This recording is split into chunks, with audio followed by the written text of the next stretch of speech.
आम्हाला विमान दिसलं की त्या विमानाच्या मागे धावायचं. कधी आपल्याला ह्याच्यातनं उडता येईल का, हे आमचं स्वप्न होतं लहानपणी. अमेरिकेला गेल्यानंतर थोडीशी भांबावले की इथे भांडी घासायला लागतात, एवढं काम करावं लागतं, मला रडू यायचं. एक तुमचा हृदयातला कोपरा इंडियासाठी असतो. आपल्याला ना लोक ऍक्सेप्ट करत नाही ॲज पुणेकर, आणि ते मला खूप त्रासदायक वाटायचं. एका मुलाची अशी प्रतिक्रिया होती, मॅडम मी इंडियात जाऊन हे नासा क्रिएट करणार. हो हो. म्हणजे आपण जो म्हणतो की प्रवास हा माणसाला घडवतो, ऍब्सोल्युटली. तो हे खरं आहे का? केल्याने देशाटन मनुजा चातुर्य तसे पार, हे असं म्हटलंच जातं ना. तर मला असं वाटतं, म्हणजे मीच हे एक उदाहरण आहे.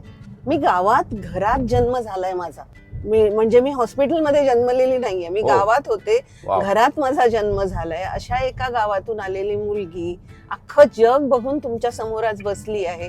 मी सप्तखंडात प्रवास केला आहे, आणि मी जी बोलतेय ही हुशारी कदाचित मला प्रवासाने दिली असेल.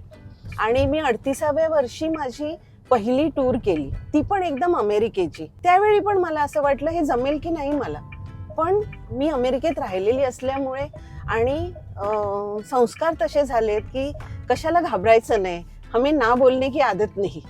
तर ते करायचं, जे अंगावर येईल ते करायचं. आणि मी ती टूर केली. टूर मध्ये शेवटच्या दिवशी सगळ्यांनी खूप अप्रिशिएट केलं की तू आम्हाला इतकं सुंदर अमेरिका दाखवलं. आणि झालं. मग जेव्हा एक एक गोष्ट आपण पार करत जातो, आपण तसे अजून कॉन्फिडंट होतो. मग टूर करणं हा माझ्या दृष्टीने अगदी म्हणजे काय हातचा मळ म्हणा, की इतकं सोपं झालं ते. लोकांशी कसं वागावं, आणि ह्या सगळ्या गोष्टी ऑफकोर्स भाऊंबरोबर जेव्हा टूर करत होते तेव्हा पण माहितीच होत्या. काय आपलं एवढंच आयुष्य असतं, त्या आयुष्यामध्ये ना जेवढं चांगलं करता येईल तेवढं करायचं, हे मला असं वाटतं. त्यामुळे असं मी नेहमी विचार करते की आपल्याला शत्रूच नाही, असं जगता आलं तर किती छान, किती छान. तर ते कदाचित मला प्रवासाने शिकवलं असेल. कारण ह्या जगभरातली माणसं सारखीच आहेत. म्हणजे कुठेही जा माणसं सारखी आहेत. रीती भाती, त्यांची संस्कृती थोडीफार फरकाने वेगळी असते, पण अदरवाईज माणसाला काम, क्रोध, मोह, माया, मत्सर हे सगळं आपल्याला असेल ते अमेरिकेत पण आहे, ते इतर देशात पण आहे. आणि त्याचं जागतं उदाहरण आपण आता बघतोच आहोत ह्या युद्धाच्या रूपाने. बरोबर आहे. त्यामुळे माणसं सगळी सारखीच आहेत. त्यातून आपण त्याचं कसं छान बनवू शकतो, कसं छान जगू शकतो आणि जगायला देऊ शकतो, हे जर आपल्याला समजलं तर आयुष्य उत्तम होऊ शकतं. प्रवास इम्पॉर्टंट आहे का डेस्टिनेशन इम्पॉर्टंट आहे? दोन्ही इम्पॉर्टंट आहेत. कारण प्रवास करता करता ज्या डेस्टिनेशनला तुम्ही पोहोचत जाता ते महत्वाचं मला वाटतं. कारण it's a journey not destination असं म्हटलं जातं बघा. तर मला त्या प्रवासातले आनंद अनुभवता जर तुम्ही डेस्टिनेशनला पोहोचलात, आणि ते डेस्टिनेशन कदाचित तुमचं असं डेस्टिनेशन असेल की ते तुम्ही तसंच योजलं होतं, किंवा ते वेगळं पण असेल. प्रत्येकाच्या आयुष्यात आपण म्हणतो की टर्निंग पॉइंट म्हणजे काय, तुमचं तो एका डेस्टिनेशनला पोहोचला आणि आयुष्य बदललं, त्याचा जो जर्नी आहे तो प्रवास ना. तर असं मला वाटतं की दोन्ही इम्पॉर्टंट आहेत ना. प्रवास का इम्पॉर्टंट आहे, कारण तो एक अनुभव आहे, आणि त्या अनुभवांची शिदोरीच हेच आपलं जीवन आहे. आणि डेस्टिनेशन काय आहे, जिथे पोहोचायचंय ते, पण कोणाला माहिती आपण कुठे पोहोचणार आहोत. म्हणून तर प्रवासांमध्ये आहे कदाचित, कारण युअर डेस्टिनेशन इज अननोन. तर तीच तर खरी प्रवासातली गंमत आहे. जशी तुम्ही भारतातल्या लोकांना परदेशी किंवा एका शहरातल्या लोकांना दुसऱ्या शहराला फिरायला घेऊन जाता, तसं पुण्याला येणारा पर्यटक आहे का? पुण्याला येणारा पर्यटक आहे, पण खूप फ्रॅगमेंटेड आहे. म्हणजे तो फक्त पुणे बघण्यासाठी आला असा प्रवासी किंवा असा पर्यटक कमी आहे. तो पुण्याला काही ना काही निमित्ताने येणारा पर्यटक आहे. कुठे बिझनेसच्या निमित्ताने, कुठे मोस्टली बिझनेस आणि स्टुडंट्स, म्हणजे विद्येचं माहेरघर आपण पुण्याला म्हणतो, त्यामुळे खूप सारे स्टुडंट पॉप्युलेशन पुण्यात आहे. तर ते स्टुडंट्स म्हणून येतात, बिझनेस म्हणून येतात. पण जसा मुंबई बघण्यासाठी किंवा दिल्ली बघण्यासाठी, ताजमहाल बघण्यासाठी जो पर्यटक येतो तो पुण्याला येणारा कमी आहे. आणि आम्हाला तीच पुण्याची ओळख आता जगाच्या पटलावर किंवा अशी कशी नेता येईल ह्याचा प्रयत्न आम्ही करतोय टुरिझम कमिटीच्या थ्रू ऑल्सो, की पुण्याला लोक यायला पाहिजेत. पुण्याला येणारा पर्यटक कशासाठी येतो माहितीये? गणेशोत्सवासाठी येतो. Yes. तर म्हणजे आपल्याकडे अशी बलस्थानं खूप आहेत हो. की ज्याच्यासाठी पुण्याला यायला पाहिजे, पण ते प्रमाण वाढलं पाहिजे पर्यटकांचं. कारण की आपण इतिहासाचा एक भरपूर अभ्यास करता माझ्या माहितीप्रमाणे, आणि पुण्याचा इतिहास खूप दांडगा आहे. मी मागे माझ्या एका पॉडकास्टमध्ये अमोघ वैद्यांबरोबर पुण्यामध्ये आणि पर्वतीवरती फिरलो. म्हणजे मला लक्षात आलं की मला पुण्याचीच माहिती नव्हती. सो ह्याच्यासाठी म्हणजे जसं आपण म्हणता की तुमच्या पर्यटनाच्या जो काही तुमचा ग्रुप आहे त्यांच्यामध्ये तुम्ही पुणे प्रमोट करण्यासाठी, तर इथं शासनाने सुद्धा थोडी प्रमाणामध्ये त्याच्यामध्ये इनिशिएटिव्ह जर घेतला, कारण की आपल्या सिटीमध्ये खूप आहे. आय लव्ह माय सिटी, म्हणजे आय एम हार्डकोर पुणेकर. पण ती एक खंत वाटते की पुण्यामध्ये टुरिस्ट येत नाही. सो डेफिनेटली आपण सगळ्यांनी प्रयत्न करायला पाहिजे की पुण्यामध्ये टुरिस्ट, आणि त्याच्यासाठी पुण्याच्या लोकांनी पुणे थोडं स्वच्छ ठेवायला पाहिजे, असं वाटत नाही का? कारण की that could be one of the reason people don't want to come to Pune. हळूहळू जसं बदलतंय तशी स्वच्छता लोकांच्या अंगवळणी जर पडली तर आपलं पुणे स्वच्छ होईल. पुणे हे फक्त गव्हर्नमेंट स्वच्छ करणार नाहीये, तर मनामध्ये आपलं पुणे स्वच्छ झालं पाहिजे. मग ते रस्त्यावर आपलं पुणे स्वच्छ होईल. हा एक भाग आहे. आणि पुण्याला हिस्ट्री आणि हिस्ट्री जॉग्रफी, इतकी सुंदर हिस्ट्री आपल्या पुण्याला लाभलेली आहे की आम्ही हेरिटेज वॉक करण्याचा प्रयत्न करतोय.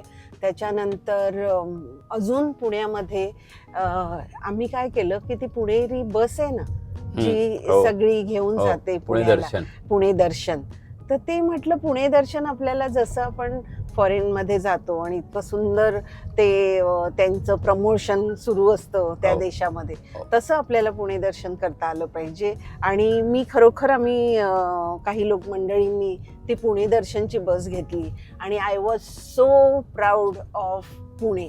म्हणजे त्याच्या आधी खरंच मला पुणे माहिती नव्हतं, पण शिंदेशाही छत्री, कात्रजचं उद्यान, लाल महाल, आगा खान पॅलेस, हे सगळं बघितल्यावर आणि त्याचा इतिहास जाणल्यावर असं वाटतं अरे यार, पुणे तिथे काय होणे, किती सुंदर ही जागा आहे, किती सुंदर. म्हणजे आपला अभिमान वाढतो. म्हणजे प्रत्येक पुणेकरांनी ह्या पुण्यातली जी बलस्थान आहे ती बघायलाच पाहिजे, ती जाणून घेतली पाहिजेत. हेरिटेज वॉक पुण्यात करायला पाहिजे. शिवाजी महाराजांच्या काळापासूनची बिल्डिंग्स आहेत, आजही उभ्या आहेत त्या, आणि त्या बिल्डिंगला इतिहास आहे, ते जाणून घ्यायला पाहिजे प्रत्येकाने. आणि जर आपण पुण्यात राहतोय, आपण कुठूनही आलेलो असो, माझ्यासारखे मी आज 20 वर्ष पुण्यात राहते, तर ही बलस्थानं बघायला पाहिजेत. ह्याची माहिती आपल्याला असायलाच हवी, तर प्रत्येक पुणेकराचा स्वाभिमान वाढेल. कारण पुण्यामध्ये माझ्या मते तुम्ही फक्त आणि फक्त गणपतीचं दर्शन करण्यासाठी टूर करू शकता, मारुतीचं दर्शन करण्यासाठी टूर करू शकता, मिसळ खाण्यासाठी टूर करू शकता. अशी परिस्थिती डे ट्रिप होऊ शकते प्रत्येक एका आयटम वरती पुण्याची. फूड टूर्स आहेत पुण्यामध्ये, हेरिटेज वॉक्स आहेत, पण आपण त्याचा आनंद घ्यायला पाहिजे. बरेचदा माहिती नसते, आपलं प्रमोशन कमी पडतं, ते करायला पाहिजे आपण. आणि तर खरंच पुण्यासारखी जागा नाही जगात, असं म्हणेन मी. त्याप्रमाणे दुसरं, जसा पुणेकर हा ग्लोबल सिटीजन आहे, ऍब्सोल्युटली, की तुम्ही जगाच्या कोणत्याही शहरामध्ये फिरत असाल तर तुम्हाला तिथे एक तरी पुणेकर भेटतोच. हा तुमचा सुद्धा अनुभव आहे का? किंवा तुमच्या टूर तुम्ही घेऊन जाता तेव्हा तुम्हाला हा अनुभव मिळतो का? मिळतो ना. जगाच्या कानाकोपऱ्यात कुठेही जा, मराठी आवाज येतोच येतो. आणि कान आपले टवकारतात आणि आपण जाऊन विचारतोच कुठून आलात, आणि मोस्ट ऑफ द टाइम पुण्यातून असं उत्तर असतं. पण एक अनुभव सांगते. एकदा मी विमानात असताना माझ्या बाजूला एक गृहस्थ आले आणि मी गप्पा मारायला लागलो, तर ते म्हणाले, when I came to this city I didn't even know where it is. आणि त्याने उच्चार पुण्याचा असा केला, प्यून. त्यांना PUNE, त्याचा peon, where is this peon असं म्हटलं. तेव्हा इतकं दुःख झालं की अरे आमचं पुणे आहे. तर म्हणून ते मॅपवर येणं गरजेचं आहे, की आपण एका साईडला म्हणतो की विद्येचं माहेरघर, ऑटोमोबाईल हब, ते असं स्वाभिमानाने असं कुठेतरी पर्यटकांच्या यादीमधलं मोठं ठिकाण झालं पाहिजे. आणि खूप चांगल्या गोष्टी आहेत.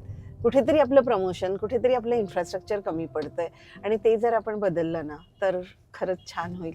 म्हणजे टू दी एक्सटेंट की माईस ही जी आपली कल्पना आहे, सो माईससाठी वन्स अपॉन अ टाइम पुन्हा पीपल यूज टू कन्सिडर की नाही आपण कंपनीची मीटिंग ॲन्युअल कॉन्फरन्स साठी पुण्याला, पण आता पुण्याच्या इन्फ्रास्ट्रक्चरमुळे तो माईसचा बिझनेस पुण्याकडनं गायब झालाय का? मी गायब झालंय असं नाही म्हणणार, कारण माईस दिवसेंदिवस वाढतंय. खरी गोष्ट आहे. त्यामुळे पुण्यामध्ये माईस बऱ्यापैकी होतं, मेडिकल कॉन्फरन्सेस वगैरे. पण ऑफकोर्स देर इज पोटेन्शियल आणि अजून खूप खूप मोठ्या संख्येने व्हायला पाहिजे. जसं बँगलोर, दिल्ली, मुंबई ह्या शहरांमध्ये माईस होतं तेवढ्या मोठ्या संख्येने अजूनही पुण्यात होत नाही आणि ते व्हायला पाहिजे. पण जशी जशी हॉटेल्सची संख्या वाढेल, आता खूप सुंदर हॉटेल, 5 स्टार हॉटेल्स आपल्या पुण्यात आहेत, त्यामुळे ते वाढतंय, पण वाढायला हवं अजून. माईस ही संकल्पना मुळात आज जगभराला, पूर्वी आम्ही अजूनही जातो युरोपमध्ये साधारणपणे 100 ही संख्या खूप वाटते त्यांना, ओके. आणि भारतातून 500-500 लोक, 1000-1000 लोक युरोपात जातात. लोक वेडे होतात, म्हणजे अरे काय केवढं मोठं मार्केट आहे India. And that's why everybody eyes on India. सगळ्यांना इंडियाचा आज बिझनेस हवा आहे. पण हे माईस इंडियाने खूप मोठं केलंय. जगाच्या पटलावर इंडियाचं माईस हा एक मोठा भाग आहे आणि त्याच्यामुळे आपण बऱ्याच देशांमध्ये नंबर 5 ॲज अ टुरिझम आहोत आणि येणाऱ्या काळामध्ये हे उलटं पण होईल अशी मला आशा वाटते.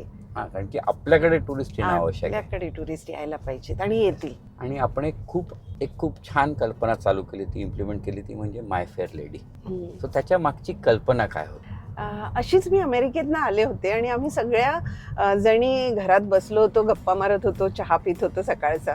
आणि म्हटलं जशा अमेरिकेतल्या बायका एकट्याने फिरतात तशा आपल्या भारतातल्या फिरतील का? आणि मग उत्तर आलं त्याचं पहिलं नाही, की नाही ग, मुलीला सोडून किंवा नवऱ्याला सोडून कशी जाईल ती एकटी बाई असा. पण आपण प्रयत्न तर करूया.